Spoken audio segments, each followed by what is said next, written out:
அண்ணா திராவிட முன்னேற்ற கழகத்தில் 2010 மாவட்ட பொறுப்பில் இருந்தவள் தான் காளியம்மாள். அண்ணன் உண்மையிலே நான் வந்து ஒரு பட்டிமன்றத்தில் பேசினதை பார்த்துட்டு, ஒரு டிவி ஷோஸ்ல தான் பார்த்துட்டு, உன்னை மாதிரி ஒரு ஆள் வேணும் அப்படின்னு கூட்டு போனாங்க. அப்ப எனக்கு பெருசா அரசியல் மீதான ஆர்வமோ இல்ல.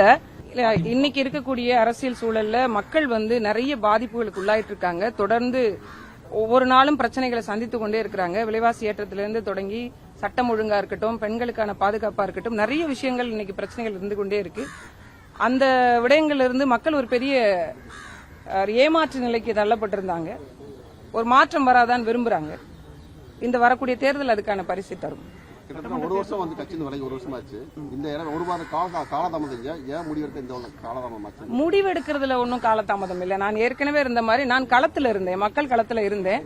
நான் கட்சிக்கு வருவதற்கு முன்பு 2013 இருந்து நேரடி மக்கள் களத்துல இருந்தேன். அதுக்கு முன்னாடி நிறைய தனியார் தொண்டு நிறுவனங்கள்ல மக்களோடு வேலை செஞ்சிருக்கிறேன்.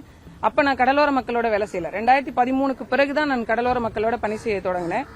களத்துல ஒவ்வொரு நாளும் இருந்துகிட்டே தான் இருந்திருக்கேன். நான் அரசியல் கட்சியிலிருந்து விலகினே தவிர மக்கள் அரசியலிருந்து ஒருபோதும் விலகல. நிறைய நீங்களே பார்த்திருப்பீங்க, போராட்டங்கள், ஆர்ப்பாட்டங்கள், விவசாயிகள் போராட்டம், கடலோர மக்கள் போராட்டம்னு தொடர்ந்து இருந்துகிட்டே தான் இருந்தேன். எனக்கும் கொஞ்சம் ஓய்வு தேவையில்ல. 6 வருஷம் கத்திருக்கேன்ல, குழந்தைகளை பார்க்கணும். ஏன்னா என் குழந்தைங்க என்னோட இல்லாமே இருந்தாங்க. கடந்த ஒரு வருடமா தான் நான் கூட்டிட்டு வந்து என் கூட வச்சிருக்கேன். எங்க அம்மா வீட்டுல தான் அவங்க ஒரு 2.5 வயசுல இருந்து என் பெண் குழந்தை அங்கேயே தான் வளர்ந்தாங்க. அதை விட்டுட்டு தான் அரசியல் தளத்துக்கு வந்தேன். என் பெண்ணோட இப்ப ரொம்ப நாள் ஏக்கம், அம்மா கொஞ்ச நாள் கூட நம்ம கூட இல்லையே அப்படிங்கிற வருத்தம் அந்த பிள்ளைகிட்ட இருந்துட்டே இருந்தது. சோ கொஞ்ச நாளாவது அவங்களோட இருக்கணும். இன்னொன்னு எனக்கு கொஞ்சம் ஓய்வு தேவை அப்படின்ற மாதிரி தோணுச்சு அரசியல் தளத்துல இருந்து. அதனால இந்த ஒரு வருட காலம் இன்னொன்னு மக்களோட நான் கலந்து ஆலோசனை பண்ணிக்கிட்டே இருந்தேன். என்ன செய்யலாம், அடுத்த கட்ட நகர்வு என்ன, நமக்கான பிரச்சனைகளை யார் சரி செய்வா அப்படின்னு. அதனால்தான் எல்லா கட்சிகளும் சொல்லப்பட்டது. இன்னைக்கு நானே அதுக்கான தீர்வை சொல்லிட்டேன். வேற என்ன மாற்று கேள்வி? அது கட்சியினுடைய தலைமை முடிவு செய்யும். எங்களுக்கான பங்கேற்பை கேட்டிருக்கோம். எங்களுக்கான பிரச்சனைகளை வந்து இதெல்லாம் இருக்கு அப்படின்றத சொல்லியிருக்கிறோம்.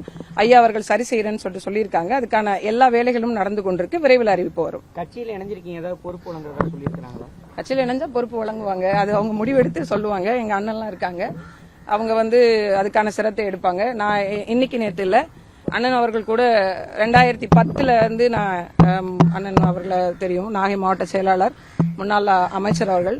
இன்னும் சொல்ல போனால் அண்ணா திராவிட முன்னேற்ற கழகத்தில் 2010 மாவட்ட பொறுப்பில் இருந்தவள் தான் காளியம்மாள். அண்ணன் உண்மையிலே நான் வந்து ஒரு பட்டிமன்றத்தில் பேசினதை பார்த்துட்டு, ஒரு டிவி ஷோஸ்ல தான் பார்த்துட்டு, உன்னை மாதிரி ஒரு ஆள் வேணும் அப்படின்னு கூட்டு போனாங்க. அப்ப எனக்கு பெருசா அரசியல் மீதான ஆர்வமோ இல்ல. அதனால ஒரு ஓராண்டு 2 ஆண்டுக்கு பிறகு நான் கொஞ்சம் அமைதியாயிட்டேன். இன்னொன்னு அந்த குழந்தை பேரு நேரம் வேற, அதனால அமைதியாயிட்டேன். அது மாதிரி பூம்புகார் சட்டமன்ற தொகுதியினுடைய முன்னாள் சட்டமன்ற உறுப்பினர், மயிலாடுதுறை மாவட்ட செயலாளர், இவங்களும் அறிவுறுத்தி வாங்கினேன். மரியாதைக்குரிய அண்ணன் விஜயபாஸ்கர் அவர்கள், மரியாதைக்குரிய அண்ணன் வேலுமணி அவர்கள், மரியாதைக்குரிய நிறைய இதுக்கு முன்னாள் அதிமுகவில் முன்னாள் மூத்தவர்கள் எல்லாம் நிறைய முறை நான் அவங்களோட ஆலோசனைகளை கேட்டிருக்கேன். அதனால ஒவ்வொருத்தருடைய அடிப்படையிலும் எல்லாவற்றிற்கும் மேலாக அந்த மக்களுடைய தேவையின் அடிப்படையிலும் சொல்லாடல் அடிப்படையில் இந்த முடிவை நான் எடுத்திருக்கேன். பெண்களுக்கு பாதுகாப்பான கட்சி திமுக சொல்லப்படுது.